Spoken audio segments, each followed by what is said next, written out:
এটা পোলাও বানাবো, চিড়ের পোলাও। এত সবজি দিয়ে?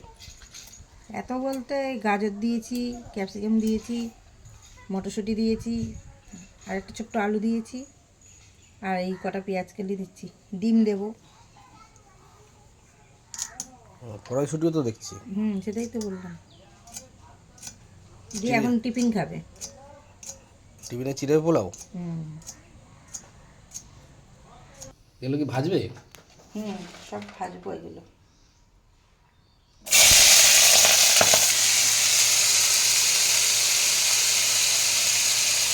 এটা ভেজে তুলে নেবো, নিয়ে তারপরে ডিমটা ভাজবো, ভেজে তারপরে দেখাবো কীভাবে করি, দেখাবো। ডিম দেবে?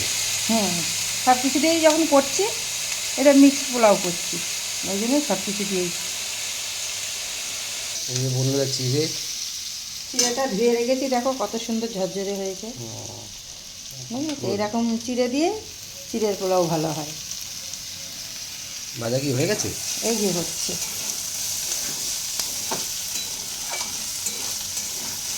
ভাজা হয়ে গেলে তারপর কি ডিমটা ভাজবে? এটা ভেজে ডিমটা ভাজবো। ডিমটা এর মধ্যে দিয়ে দিলে? হ্যাঁ, এর মধ্যে দিয়ে এই সবজির সাথে মিক্স করবো।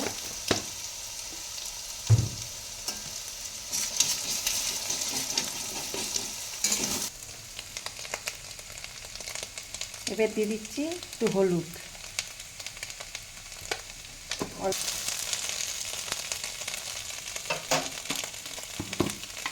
এবার দেবো একটু মিষ্টি, যে যেরকম মিষ্টি খাবে সেরকম দেবে। আমার পোলাওতে অনেকে বেশি মিষ্টি খায়, অনেকে নর্মাল খায়। একটু দিয়ে দিচ্ছি ঘি। ঘিটা শক্ত হয়ে গেল, ঠান্ডায় জমে গেছে। তাই তো দেখছি।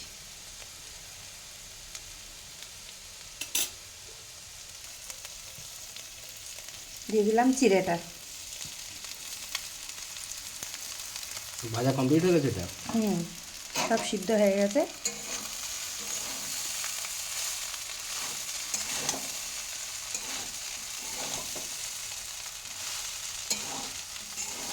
দেখতে কেমন হয়েছে বলো? না, দারুণ হয়েছে।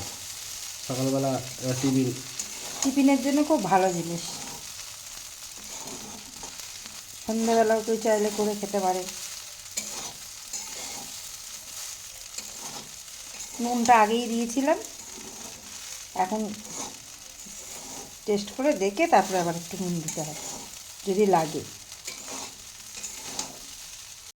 চিড়ে দেওয়া কমপ্লিট? একদম, চিড়ের পোলাও কমপ্লিট। একদম ঝরে ঝরে হচ্ছে। দেখো কত সুন্দর ঝরছে। একদম অল্প তেলে সামান্য একটু ঘি দিয়েছি, আর একটু সামান্য সাদা তেল দিয়েছি। বন্ধুরা, আমার চিড়ের পোলাও কমপ্লিট। কীভাবে বানালাম সেটা তো আপনাদের দেখালাম। সকালে টিফিনের হোক, সন্ধ্যেবেলার টিফিনের জন্য হোক, খুব ভালো জিনিস। তো আপনারাও বানিয়ে এরকমভাবে বানাবেন। আর ভালো লাগলে একটা লাইক কমেন্ট শেয়ার করবেন। যে ইউটিউব থেকে দেখছো সে সাবস্ক্রাইব করবে, আর যে ফেসবুক থেকে দেখছো সে পেজটা ফলো করবে। আর কেমন লাগলো অবশ্যই কমেন্ট করবে। এটা কাকে দেবে? এই যে জ্যোতিকে দেবো।